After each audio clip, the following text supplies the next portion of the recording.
42वें संविधान संशोधन के बाद जो हमारा महत्वपूर्ण संविधान संशोधन है वो है 44वें संविधान संशोधन 1978। ध्यान रखना है कि जहाँ 42वां संविधान संशोधन 1976 में इंदिरा गांधी की सरकार के द्वारा किया गया था, वहीं 44वां संविधान संशोधन 1978 में मोरारजी देसाई की सरकार द्वारा किया गया था।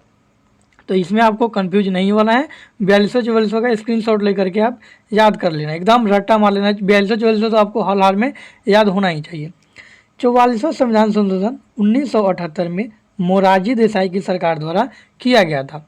इसके द्वारा जो महत्वपूर्ण काम किए गए थे वो पहला काम था कि इन्होंने संपत्ति के अधिकार को मौलिक अधिकार से समाप्त करके इसे, जो कि अनुच्छेद 31 में था, संपत्ति का अधिकार अनुच्छेद 31 के तहत मौलिक अधिकारों में सम्मिलित था, जिसे ट्रांसफर करके अनुच्छेद 300 के क में विधिक अधिकार के रूप में शामिल कर दिया गया।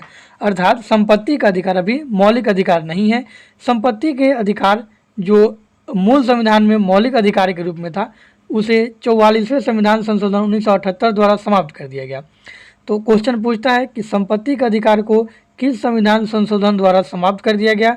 तो ध्यान रखना है 44वें संविधान संशोधन 1978 के द्वारा संपत्ति का अधिकार को मौलिक अधिकार से समाप्त कर दिया गया, जो कि अनुच्छेद 31 में इसका वर्णन था। वर्तमान में जो संपत्ति का अधिकार है वो अनुच्छेद 300 के क में विधिक अधिकार के रूप में वर्णित है। तो पहला काम हो गया कि संपत्ति का अधिकार का समापन मौलिक अधिकार से समाप्त करके अनुच्छेद 300 के क में विधिक अधिकार के रूप में कर दिया गया 44वें संविधान संशोधन द्वारा। उसके बाद आपातकाल में आंतरिक विद्रोह, मतलब जो मूल संविधान था या 42वें संविधान संशोधन के द्वारा आपातकाल में जो आंतरिक अशांति या विद्रोह शब्द रखा गया था उसे चेंज कर करके आपातकाल में आंतरिक अशांति या विद्रोह की जगह पे सशस्त्र विद्रोह कर दिया गया था। तो यहाँ से क्वेश्चन ये पूछता है कि किस संविधान संशोधन द्वारा संविधान में निहित शब्द या आपातकाल के लिए निहित शब्द आंतरिक अशांति या विद्रोह के द्वारा जो आपातकाल लगाया जाता है इसे समाप्त करके सशस्त्र विद्रोह कर दिया गया। तो ध्यान रखना है 44वें संविधान संशोधन 1978 के द्वारा आपातकाल में आंतरिक अशांति या विद्रोह शब्द के बदले सशस्त्र विद्रोह को शामिल कर दिया गया। तो ये दूसरा हो गया। तीसरा जो इसमें काम था महत्वपूर्ण वो ये किया गया कि आपातकाल में अनुच्छेद 20 और 21 को ये कह दिया गया इसे इसका निलंबन नहीं किया जा सकता है। तो 44वें संविधान संशोधन में 3 महत्वपूर्ण काम हुए।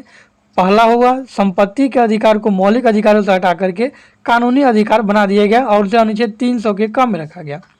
दूसरा जो था संविधान में आंतरिक अशांति या विद्रोह के आधार पर जो आपातकाल लगने वाला था उसे बदल करके उसका सशस्त्र विद्रोह कर दिया गया।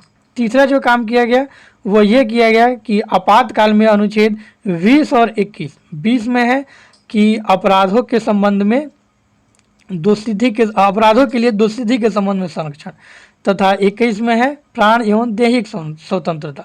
तो इन दोनों अनुच्छेद को आपातकाल में भी समाप्त या निलंबित नहीं किया जा सकता है। तो इसे आपको ध्यान रखना है, ठीक है।